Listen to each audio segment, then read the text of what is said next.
Hola a todos. Me da mucho gusto verlos. Gracias por venir otra vez a esta sesión. En la primera conferencia traté de defender la autoridad de la Escritura, ya que Cristo autorizó el Antiguo Testamento y dispuso el Nuevo Testamento. En la segunda conferencia describí la naturaleza de la Biblia y dije que tenía una doble autoría. Es la palabra de Dios a través de la palabra de los humanos.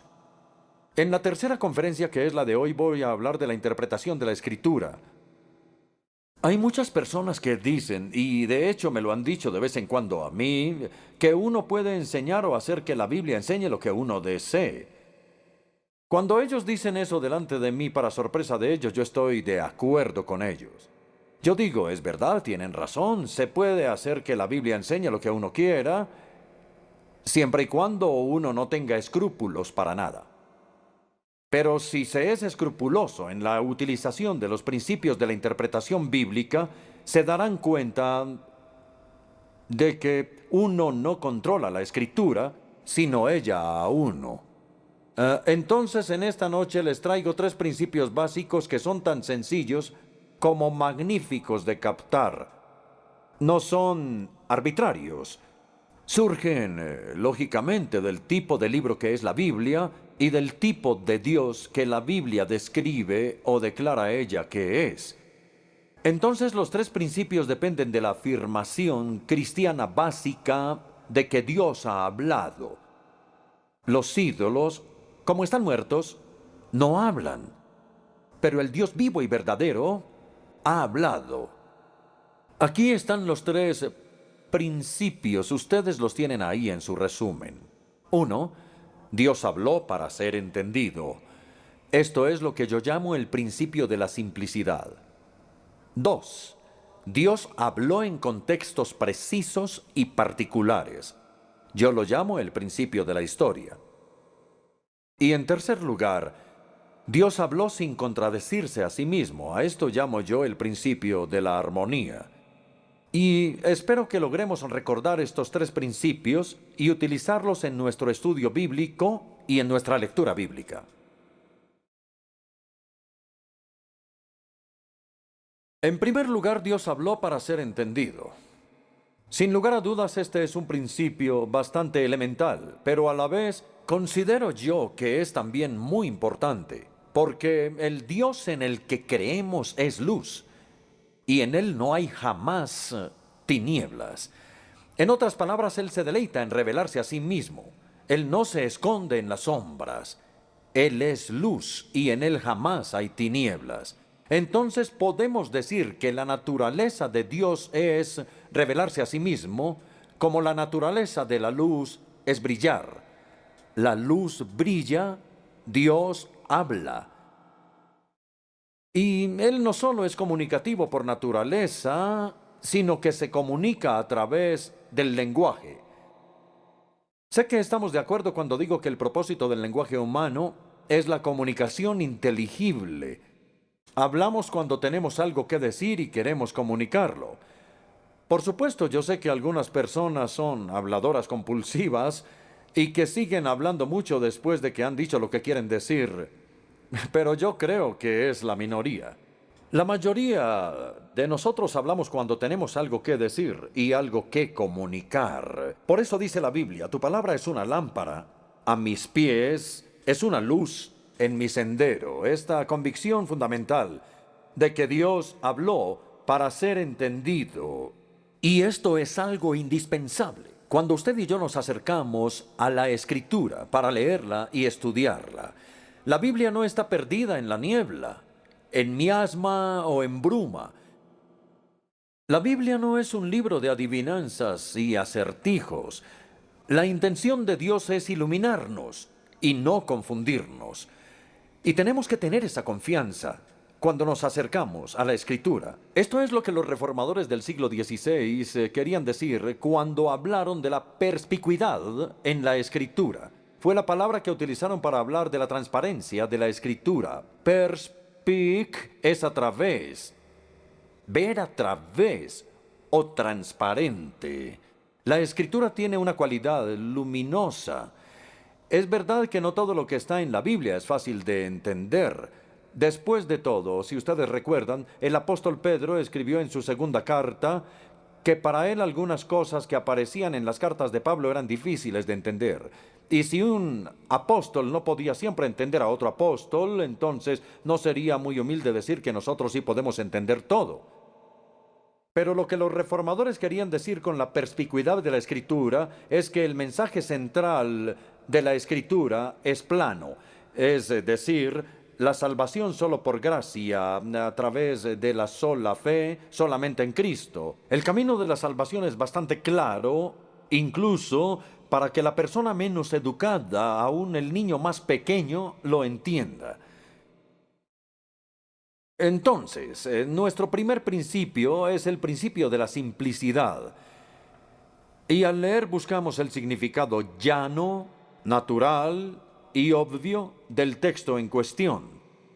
Los reformadores alguna vez llamaron a esto el significado literal, pero a lo que ellos se referían era al sentido literal en oposición al alegórico, no al sentido literal en oposición al sentido figurado. Voy a leer una cita de Lutero, el primer gran reformador del siglo XVI. Él escribió: debemos apegarnos solo al significado simple y natural de las palabras, que dan las reglas de la gramática y los hábitos del lenguaje que Dios ha creado entre los hombres. Pero después de haber dicho eso, hay algo muy importante que aclarar, y es que el sentido natural del texto que buscamos no siempre es literal. Algunas veces, muchas veces de hecho, es figurado. Y el sentido común y el contexto con frecuencia nos van a guiar. En sus resúmenes pueden ver que puse 5 ejemplos diferentes. El primero es la utilización que el mismo Jesús hizo de las imágenes vívidas. Jesús reprendió a sus contemporáneos por el literalismo bíblico excesivo. No sé si ustedes ya habían pensado en esto. Tomemos, por ejemplo, uno de los primeros capítulos del Evangelio de Juan. En Juan 3 quedó registrada la entrevista que Jesús tuvo con Nicodemo. Él le dijo a Nicodemo: tienes que nacer de nuevo. Y Nicodemo dijo: ¿Qué quieres decir con nacer de nuevo? ¿Acaso puedo entrar por segunda vez en el vientre de mi madre para nacer? Y él le dijo: en efecto, no interpretes la Biblia de manera tan literal. No estoy hablando de un segundo nacimiento físico literal, sino de un nacimiento espiritual. En el siguiente capítulo, en el Evangelio de Juan, capítulo 4, Jesús tuvo un encuentro con la mujer samaritana, si lo recuerdan, al lado de un pozo. Y él le dijo: si supieras quién es el que te habla, tú le habrías pedido y él te habría dado agua de vida. Y ella dice: pero si no tienes un balde, y el pozo es profundo. Y él dijo: en efecto, no interpretes la Biblia de manera tan literal, no hablo de agua del pozo de Jacob, estoy hablando de la vida eterna. También podemos ir al Evangelio de Juan capítulo 6, donde dice: a menos que coman de mi carne y beban de mi sangre, no tendrán vida. Y ellos dijeron: ¿cómo este hombre nos puede dar de su carne para que la comamos? Entonces tenemos que darnos cuenta de que en algunos lugares el autor utiliza imágenes muy vívidas y la idea no es tomarlas tan literalmente. El segundo ejemplo es lo que llamamos expresiones antropomórficas. Antropos es hombre y morfi es forma. Y una expresión antropomórfica es la que habla de Dios como si Él fuera un ser humano. Y entonces los autores bíblicos hacen referencias a los oídos de Dios, a sus ojos, a su boca, a su aliento, a sus brazos, sus manos, sus dedos, a sus pies, incluso sus fosas nasales. Pero nosotros sabemos, porque Jesús nos lo dijo, que Dios es espíritu. Como Él es espíritu, no tiene oídos, ni ojos, ni nada del resto. Se trata de una expresión antropomórfica que habla de Dios como si fuera un ser humano. Un ejemplo que me gusta está en el segundo libro de Crónicas, capítulo 16, versículo 9, donde leemos: el Señor recorre con su mirada toda toda la tierra y está listo para ayudar a quienes le son fieles. Y no esperamos ver nosotros un par de ojos que recorren toda la tierra, no. Y sabemos perfectamente que lo que significa es que Dios está alerta, busca personas a quienes Él pueda ayudar de verdad, ayudarlas en todo. Estas son las expresiones antropomórficas. El tercer ejemplo es la poesía. Hay mucha poesía en la Biblia. El mejor ejemplo, creo yo, es el Salmo 19. Los cielos cuentan la gloria de Dios y el firmamento proclama la obra de sus manos. Y un poco después en el Salmo el salmista dice, el sol nace de un extremo de los cielos.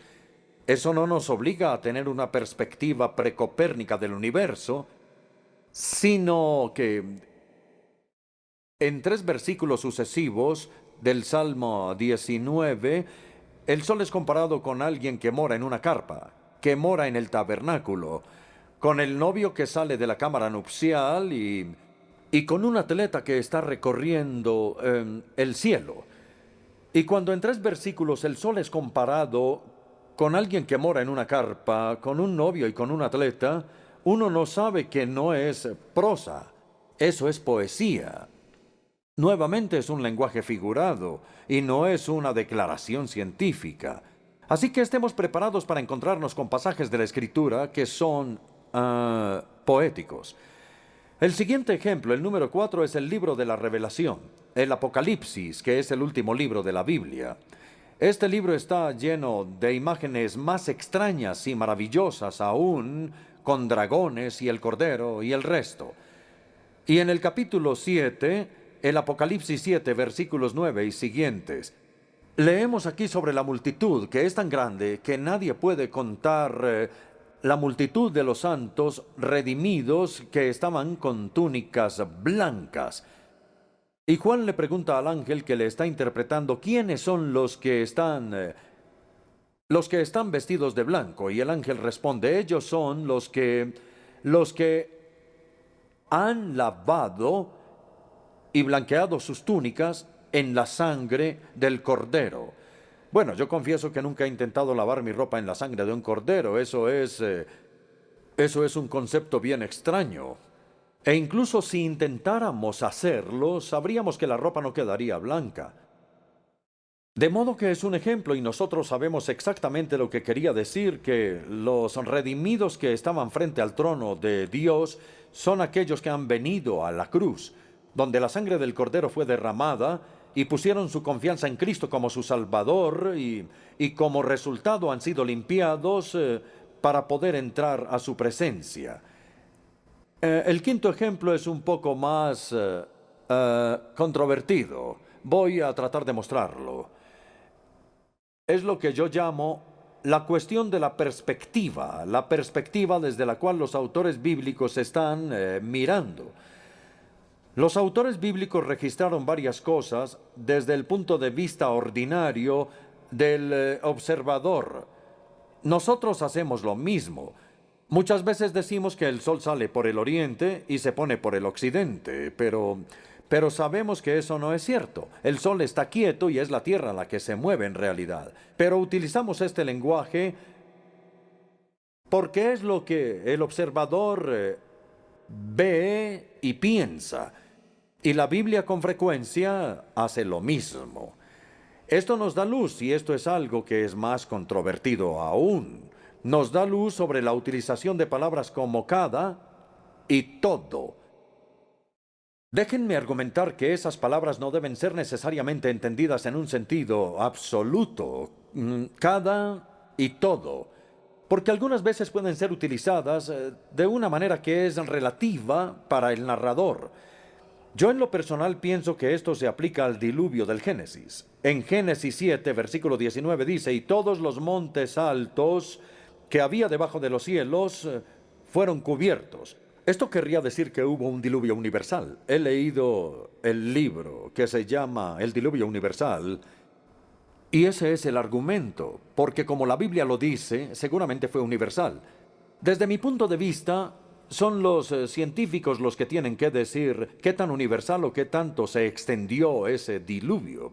Pero si se nos dejara solo con la Biblia, sería perfectamente posible argumentar, como yo lo hago, que el autor bíblico no quiere que esto se interprete como que fue un fenómeno universal. Y ahora, permítanme darles uno o dos ejemplos más. En Lucas 2, versículo 1, dice, se promulgó un edicto para que todo el mundo fuera empadronado o que participara en el censo. Todo el mundo. Nosotros no creemos que eso sea literal y que absolutamente todas las naciones hubieran sido censadas. O más impactante quizá es Hechos 2, versículo 5, que habla del día del Pentecostés y que dice, todas las naciones bajo el cielo estaban representadas allí. Todas las naciones, pero seguramente no está incluida Australia, ni Nueva Zelanda, Latinoamérica, etc. De hecho, Lucas, al escribir en Hechos su descripción del día de Pentecostés, nos dice casi inmediatamente lo que él quiere decir con todas las naciones de la tierra, porque en los versículos 9 al 11 nos da una lista de 15 grupos de la cuenca del Mediterráneo y él dice que todas las naciones del mundo conocido, todas las del mundo grecorromano estaban representadas allí. Entonces, las palabras cada y todo algunas veces son relativas al observador y a quien habla. Creo que es suficiente información para nuestro primer punto, que Dios habló para ser entendido. Examinemos el principio de la simplicidad, que es buscar el significado natural del texto. Ahora vamos al segundo punto.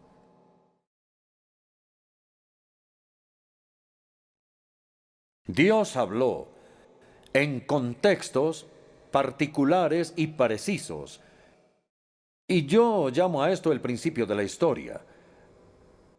De hecho, si lo piensan bien, el principio básico de la revelación que Dios hace de sí mismo se encuentra aquí. Él no les gritó a las personas desde la distancia, no. Él bajó a su nivel. Él entró a la situación del contexto de ellos. Les habló incluso en su mismo idioma. Y esto es verdad no solo en la encarnación del Hijo, también es verdad en la inspiración de la Escritura. Dios habló en sus propios idiomas. Él contemporizó, Él fue a donde estaban las personas a quienes Él quería revelarse. Y dicho sea de paso, en nuestra manera de comunicarnos o de enseñar y de predicar debemos aprender a hacer lo mismo, a ponernos en el nivel de las personas. C.H. Spurgeon, el gran predicador bautista, una vez dijo, recuerden, Jesús dijo, alimenten mis corderos, no mis jirafas. No creo que eso tenga que ser explicado, ¿verdad?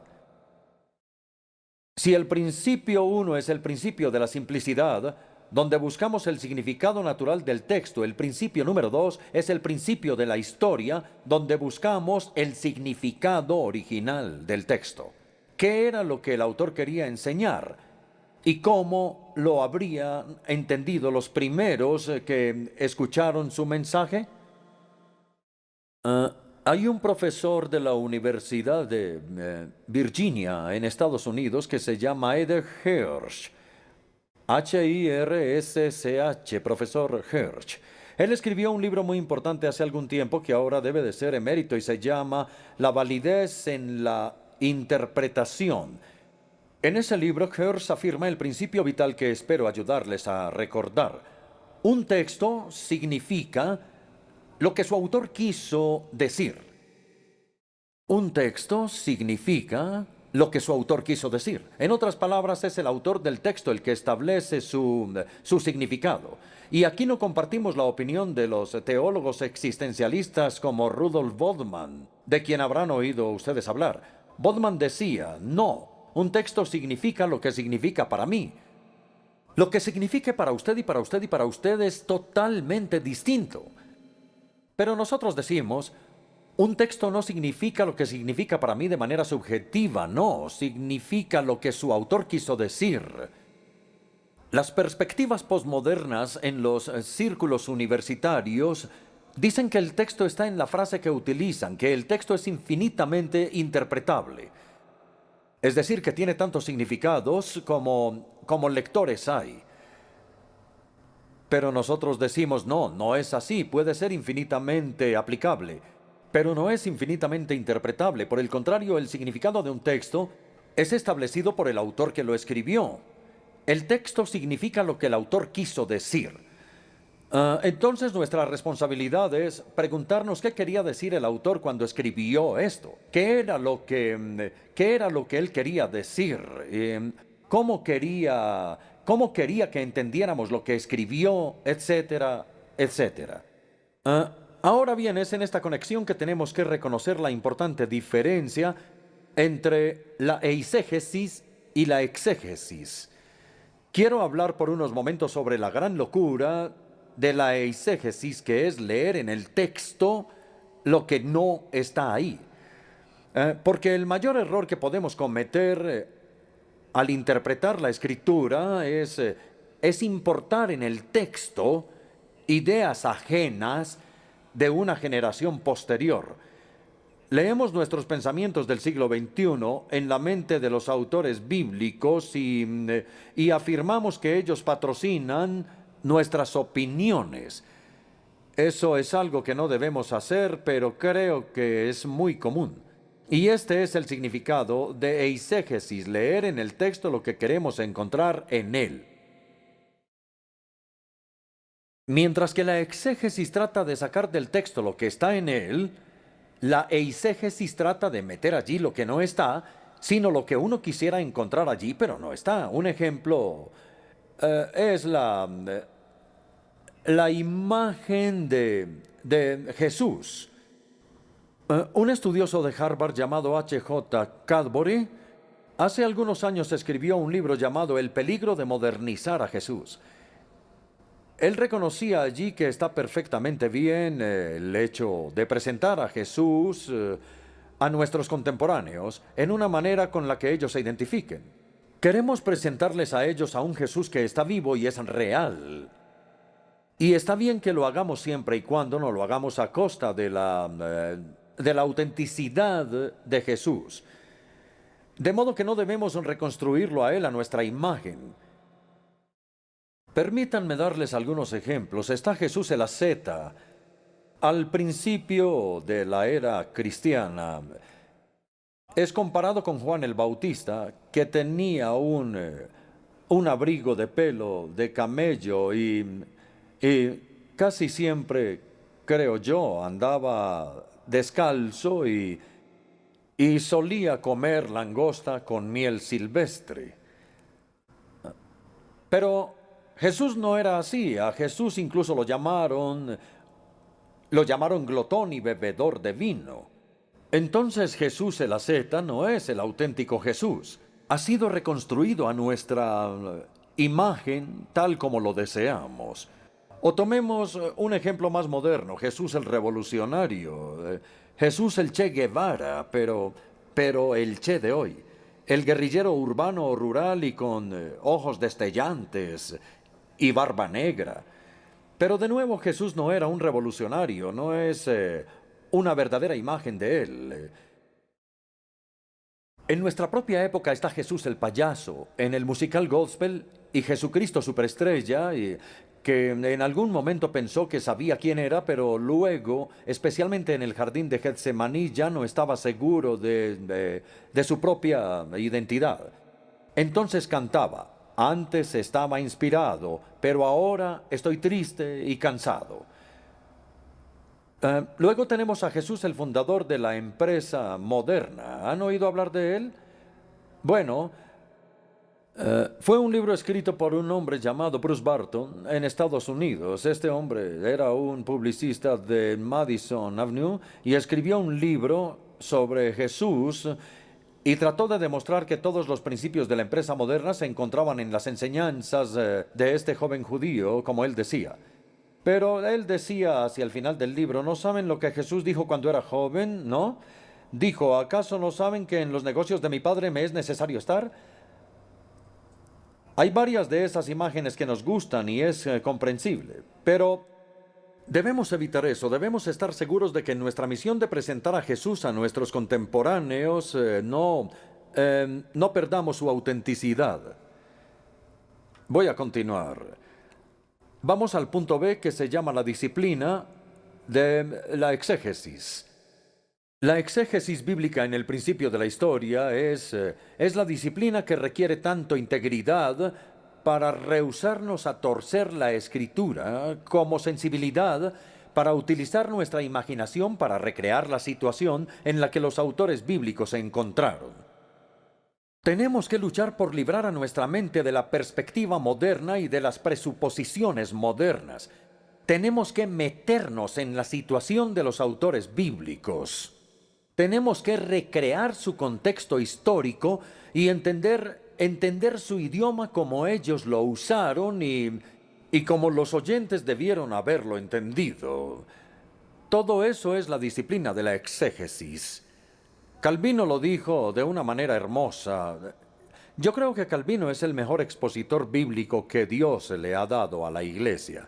Él tenía un entendimiento increíble para su edad en el siglo XVI y él dijo esto: la primera regla de un intérprete es dejar que el autor diga lo que dice y yo quiero hacerle decir lo que dice. La primera regla del intérprete es dejar que el autor diga exactamente lo que dice y transmitirlo como tal. Un ejemplo que quiero darles se encuentra en el Evangelio de Juan, cuando Jesús está hablando con Nicodemo y le dice: tienes que nacer del agua y del Espíritu. Ahora bien, la Iglesia Católica Romana enseña que nacer del agua es el bautismo. Y hay otras personas que enseñan lo mismo hoy. Pero eso no puede ser correcto, porque Jesús instituyó el bautismo después de la resurrección y habló con Nicodemo al puro principio de su ministerio. Entonces, ¿cómo lo entendió Nicodemo? Eso es lo que nos tenemos que preguntar hoy. ¿Cómo entendió Nicodemo la necesidad de nacer del agua y del Espíritu? Bueno, en ese mismo tiempo en el río Jordán, Juan el Bautista contrastaba la palabra con el Espíritu.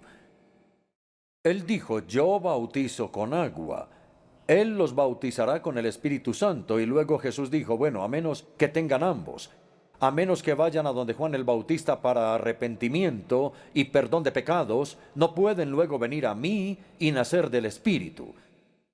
Ahora bien, ya sea que ustedes estén de acuerdo o no con esa exégesis, aclaremos lo que intentamos hacer, cómo Nicodemo entendió lo que Jesús estaba diciendo. Ahora voy a concluir el segundo principio. La preocupación por descubrir la intención del autor, el contexto del autor, su idioma, se llama comúnmente la exégesis gramático-histórica. Su meta es establecer el significado original del texto bíblico. Hasta ahora hemos visto que como Dios habló para ser entendido, podemos afirmar el principio de la simplicidad y buscar el significado natural del texto. Como Dios habló en contextos precisos, afirmamos el principio de la historia para buscar el significado original del texto. En tercer lugar, como cuando Dios habló no se contradijo a sí mismo, podemos afirmar el principio de la armonía y buscar el sentido general del texto que es iluminado por otras partes de la Escritura. Todo esto, estos tres principios surgen de la verdad que Dios ha hablado y la forma como Él lo ha hecho. Lo que encontramos en la Escritura es una combinación notable de diversidad y de unidad. La revelación de Dios es rica en diversidad, en énfasis teológico y en medios literarios, como lo vimos la semana pasada. Sin embargo, a pesar de su gran diversidad, la revelación que Dios hace de sí mismo es consistente en toda la Escritura. Como lo leemos al principio de Hebreos, el mismo Dios que habló a nuestros antepasados en otras épocas por medio de los profetas en estos días finales ha hablado por medio de su Hijo. Y el propósito general de su revelación es evidentemente el mismo. En una palabra, es la salvación. El propósito de Dios es llamar a un pueblo para sí mismo, adoptarnos en su familia, transformarnos en la imagen del Hijo y enviarnos de nuevo al mundo como testigos y siervos y llevarnos a nosotros y de hecho a todo el universo a la gloria final. Todo eso es la salvación. De modo que la salvación es una palabra grande e incluye la totalidad del propósito de Dios para nosotros en Cristo, que es la razón por la cual la Escritura da testimonio de Cristo, y el gran propósito de la Escritura es dado a conocer a Él. También considero importante recordarles que la revelación de Dios es absolutamente progresiva. O si lo prefieren, la revelación de Dios ha sido acumulativa. No en el sentido de que Dios haya contradicho lo que reveló antes, sino en el sentido de que lo amplía. Muchos de ustedes, estoy seguro, son profesores y otros padres. Y si ustedes son sabios, nunca les enseñarán a sus hijos en un momento lo que necesitan contradecir en otro momento.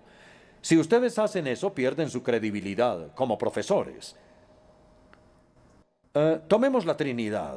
Es un ejemplo. En el Antiguo Testamento se hace énfasis en la unidad de Dios. Es decir, que el Señor nuestro Dios es un solo Señor y amarás al Señor con todo tu ser. Pero también es cierto que el Antiguo Testamento tiene algunas pistas de la pluralidad de la divinidad. En Génesis 1 dice, hagamos al hombre a nuestra semejanza. Es una pluralidad de la divinidad. O por ejemplo, santo, santo, santo. Y hay muchas otras pequeñas pistas de la pluralidad, pero el énfasis principal del Antiguo Testamento se hace en la unidad de Dios. Y el énfasis principal del Nuevo Testamento se hace en la Trinidad. Pero Dios no iba a poder revelar su Trinidad hasta después de que su pueblo captara su unidad completa. Cito de nuevo a Lutero, me siento orgulloso de Lutero. Él dijo, aunque leemos la Biblia hacia adelante, solo la podemos entender hacia atrás. En otras palabras, debemos dejar que el Nuevo Testamento explique e interprete al Antiguo. Lamento decir que la tendencia moderna de los teólogos de hoy es enfatizar la diversidad y, mientras tanto, negar que hay una unidad en la Biblia. Ciertamente afirmamos que hay diversidad en la Escritura, pero no a costa de sacrificar la unidad. Como Pablo lo escribió, hay un solo cuerpo, un solo espíritu, un solo Señor, una sola fe, una esperanza, un bautismo, un solo Dios y Padre de todos. Se enfatiza fuertemente en la unidad. El profesor A.M. Hunter, en un libro llamado La Unidad del Nuevo Testamento, escrito durante la guerra, dice, hay una profunda unidad en el Nuevo Testamento que domina y trasciende todas las diversidades. Este es el principio de la armonía que Dios nos ha dado en la Escritura, una revelación que es bien amplia, coherente y armoniosa. Por consiguiente, tenemos que estudiar toda la Biblia y aprender a interpretar cada texto a la luz de todo. De modo que debemos renunciar completamente a dos prácticas evangélicas muy comunes como son escoger textos aleatorios por un lado y escoger solo un texto por el otro. Escoger textos aleatorios es el método de escoger textos a ciegas.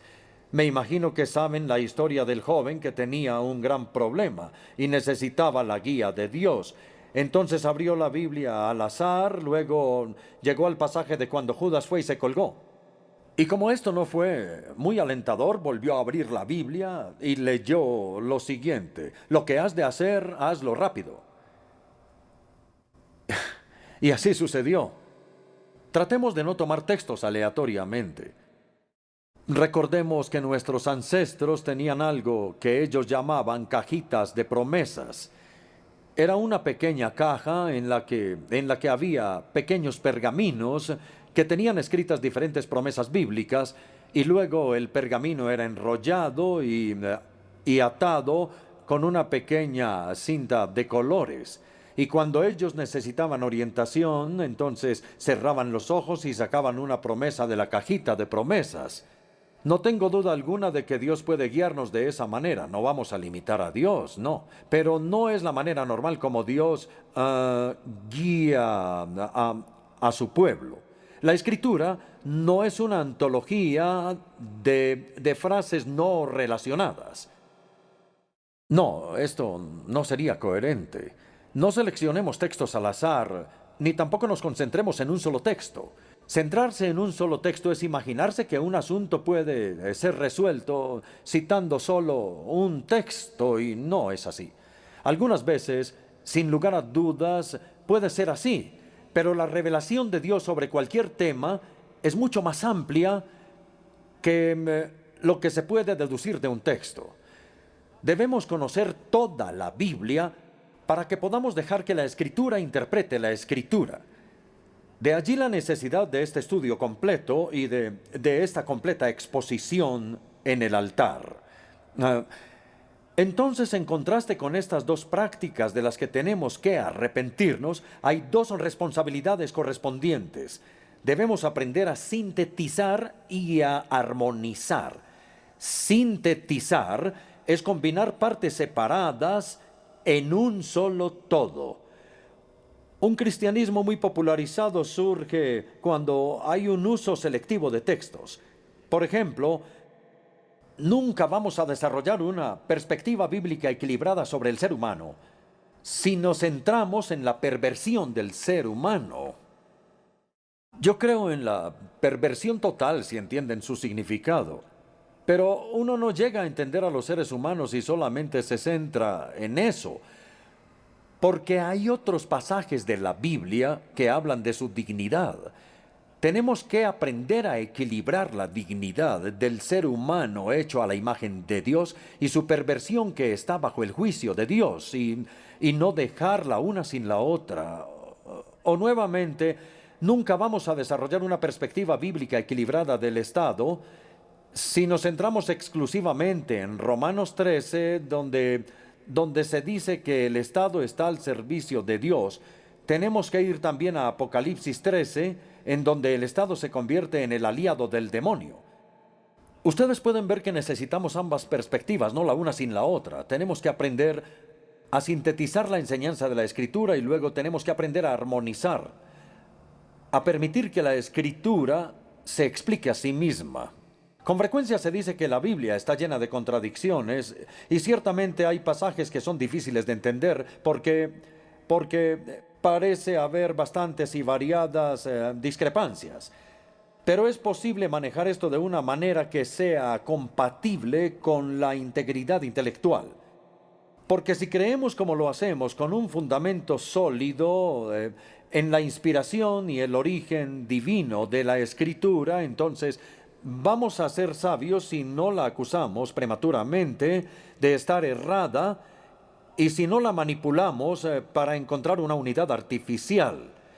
Nuestra tarea más bien es buscar una natural armonización que respete ambos lados de cualquier debate. Entonces es específicamente útil descubrir el propósito teológico del autor. Y quiero darles como ejemplo la aparente discrepancia entre la enseñanza de Pablo y la enseñanza de Santiago en su carta. Pablo afirma: como lo saben, la justificación es solo por la fe.